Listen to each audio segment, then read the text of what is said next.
Selamat pagi semuanya. Perkenalkan, nama saya Flora Inaria Putri Marpau, perwakilan dari kelas 8A. Saya di sini sebagai moderator.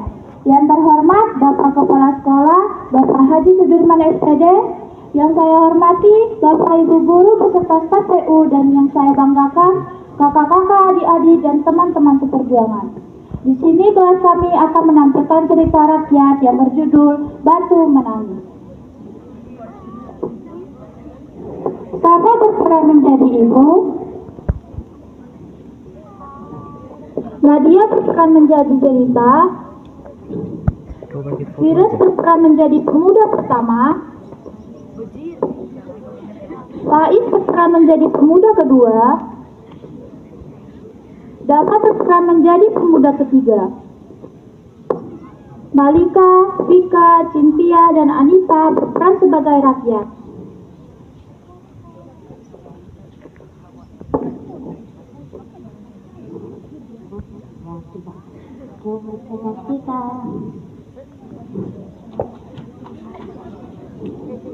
Dahulu, di sebuah bukit yang jauh dari desa, di daerah Kalimantan, hiduplah seorang janda miskin dan seorang anak gadisnya. Janda itu bernama Madasa dan anak gadisnya bernama Jelita. Pekerjaan Madasa mencari kayu bakar di hutan, kemudian dijual ke perkampungan. Semakin hari, si Jelita semakin bertambah dewasa, sementara Madasa bertambah tua. Jelita kerjanya hanya bersolek setiap hari. Anak gadis itu sikapnya manja sekali. Segala permintaannya harus dituruti. Pada suatu hari, Jelita berkata kepada ibunya, "Mak, hari ini engkau harus memberikan aku baju yang baru dari Bunda."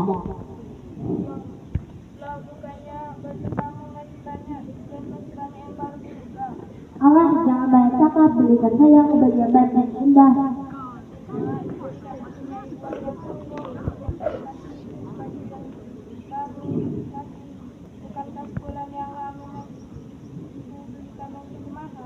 "Kalau mak sayang, dia ada kemauanku." Tak bisa tidak, Madasa akhirnya mengambil semua simpanan uangnya.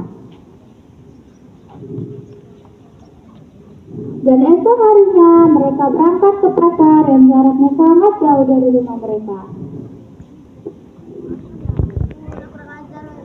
Letak pasar desa amat jauh, sehingga mereka harus berjalan kaki yang cukup melelahkan. Anak gadis itu berjalan melenggang dengan pakaian yang bagus dan bersolek, agar orang di jalan yang melihatnya nanti akan mengagumi kecantikannya.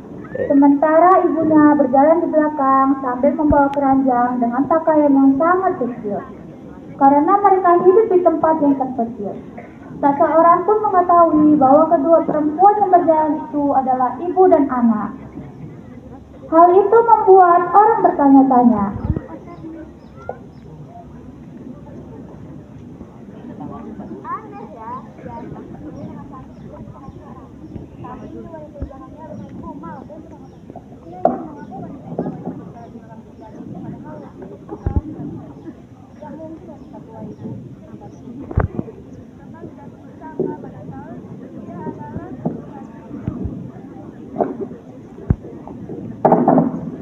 di antara orang yang melihat itu, seorang pemuda mendekati dan bertanya kepada gadis itu,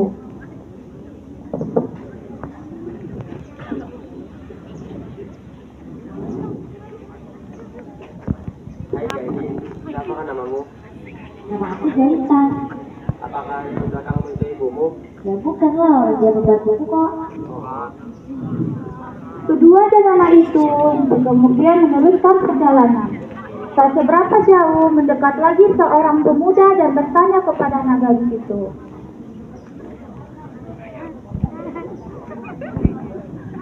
"Hai gadis, siapa namamu?"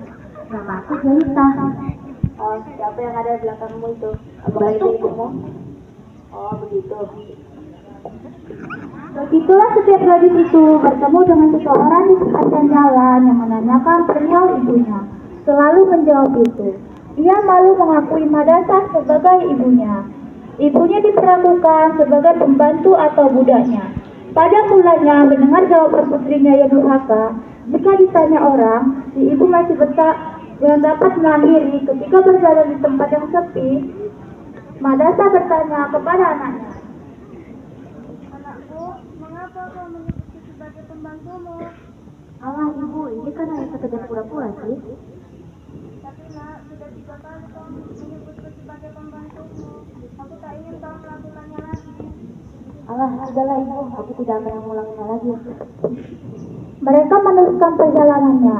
Hingga suatu ketika, ada seorang pemuda yang sangat tampan datang mendekati si jelita.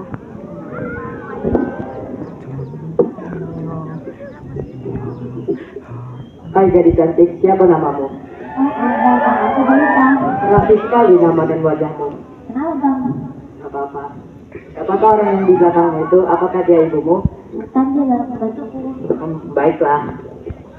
Madasa masih bisa menahan diri.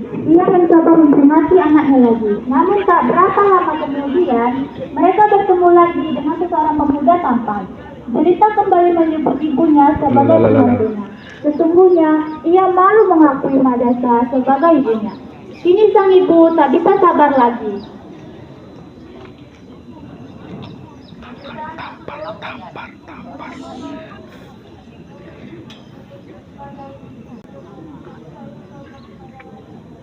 Kau terlalu jahat. Terlalu menyakiti hatiku. Ibu kenapa marah? Kan ini cuma pura-pura. Tapi kau terlalu menyakiti hatiku. Sudahlah ibu. Ia tak mau berdebat lagi dengan anaknya. Ia berdoa kepada Tuhan. Ya Tuhan, hamba tak ingin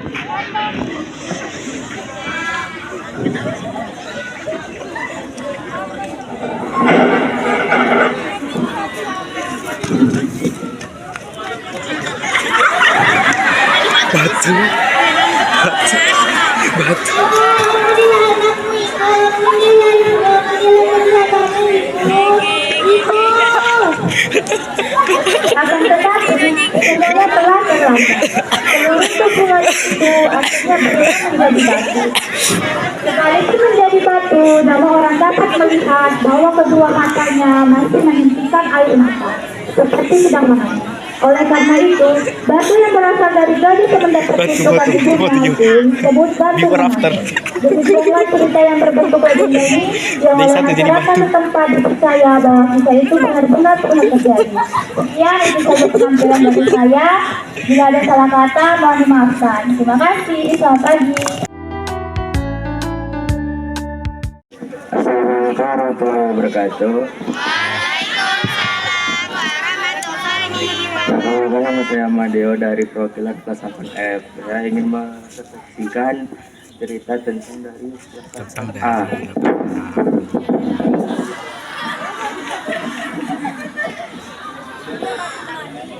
Dia dari batu menangis. Dia jadi batu karena melawan dan durhaka kepada ibunya. Janganlah melawan orang tua sekalipun, karena itu bisa membawakan kita masuk neraka. Selamat pagi semua. Perkenalkan, nama saya Marisa Natalia Elkapin Baru Ginting. Saya perwakilan dari kelas 8C. Di sini saya akan menampilkan kesimpulan dari literasi kelas 8A. Janganlah engkau durhaka terhadap ibumu, hormatilah kedua orang tuamu, terutama ibu. Dan janganlah engkau mempunyai sifat sombong di dalam dirimu. Terima kasih.